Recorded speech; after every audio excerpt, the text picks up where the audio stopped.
Hello guys, today I'm going to tell you about that saffron finance token. Now before I start the video, let's share my legal disclaimer. This video is only for educational purpose. Do your own research for the investing.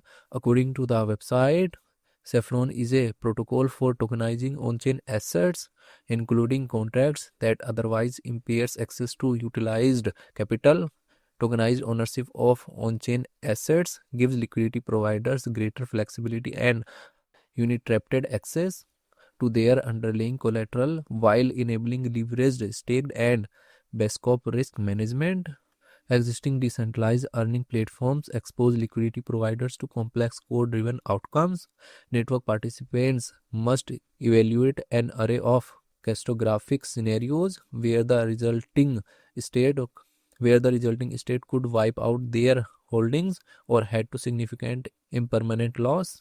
It is hard to anticipate the net effect of extreme market volatility or focused economic attacks. Saffron narrows the set of possible outcomes by giving liquidity providers dynamic exposure. Saffron Finance Project institution rating is 4, and this project audited by Ferryproof and Constamp.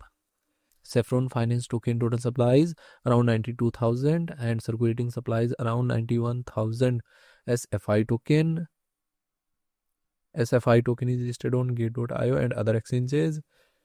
If I share my opinion with you, then this project up to 70% chances is that it is a legit or good project. So guys, don't take my opinion as a financial advice. Do your own research for the investing. Thanks for watching.